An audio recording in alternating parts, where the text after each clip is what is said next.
Back to all of you on science killer classes. आप सबका स्वागत है साइंस किलर क्लासेस पर। आज के दैनिक रोजगार समाचार हम लेकर आए हैं आप सबके लिए। और जो है आज नीट के बच्चों के लिए बहुत बड़ी खुशखबरी है। मेडिकल यूजी और पीजी की अधिक सीटें हासिल करने की कोशिश करेगा यूपी।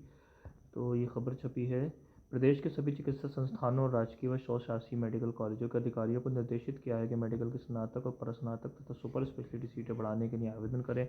सीटें बढ़वाने के लिए ज़रूरी संसाधनों की व्यवस्था के साथ ही प्रक्रिया को पूरी करें। जहां पर परास्नातक की सीटें अभी नहीं मिल सकती हैं, वहां diplomat of national board DNB सीटों के लिए आवेदन करने के लिए कहा गया है। स्वास्थ्य एवं चिकित्सा शिक्षा विभाग के प्रमुख सचिव पार्थ सारथी सेन शर्मा ने शुक्रवार को वीडियो कॉन्फ्रेंसिंग के माध्यम से आयोजित बैठक में निर्देश दिए। उन्होंने कहा कि भारत सरकार द्वारा इस वर्ष 10,000 मेडिकल सीटें बढ़ाने की घोषणा की गई है। राज्य में नई मेडिकल सीटें हासिल करना प्रदेश सरकार की प्राथमिकता में शामिल है। प्रदेश सरकार की प्राथमिकता को देखते हुए अधिक से अधिक सीटें हासिल करने के प्रयास किए जाएं।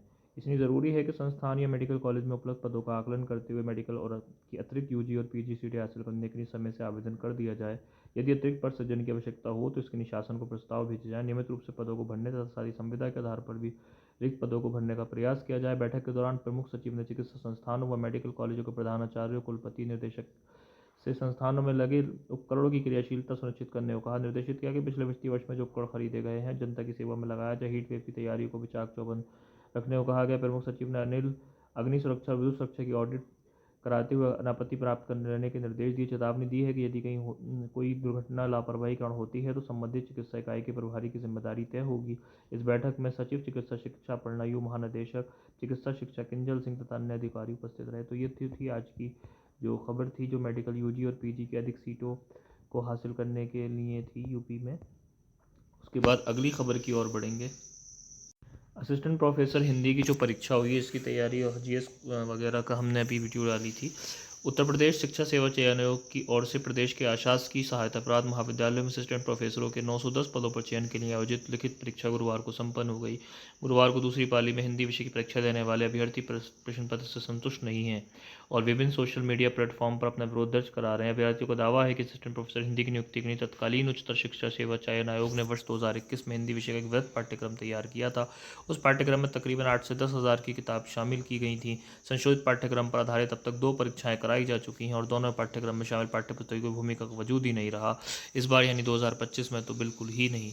तो इस परीक्षा से वो असंतुष्ट हैं हिंदी की। जेई का मेन का परिणाम जारी कर दिया गया। 25 छात्रों को 100% मिला। उत्तर प्रदेश की स्टेज लोहिया, कुशागर और सौरभ टॉप स्कोर हासिल करने वालों में 12 घंटे के इंतजार के बाद एनटीए ने फिर जारी की थी दूसरी चढ़ की उत्तर कुंजी। नेशनल टेस्टिंग एजेंसी एनटीए ने इंजीनियरिंग कॉलेजों में प्रवेश के लिए आयोजित जेई मेन 2025 के दूसरे चढ़ का परिणाम शुक्रवार देर रात जारी कर दिया।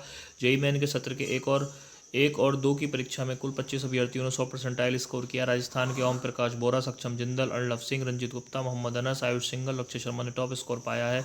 दिल्ली के दक्ष और हर्ष झा, उत्तर प्रदेश के श्रेयस लोहिया, कुशागर बैगिया, सौरभ और बंगाल से देवदत्त माझी तथा ए नंदी भी सूची में शामिल है। उम्मीदवार रिजल्ट को आधिकारिक वेबसाइट JEEMAN.NTA.nic.in पर जाकर डाउनलोड कर सकते हैं।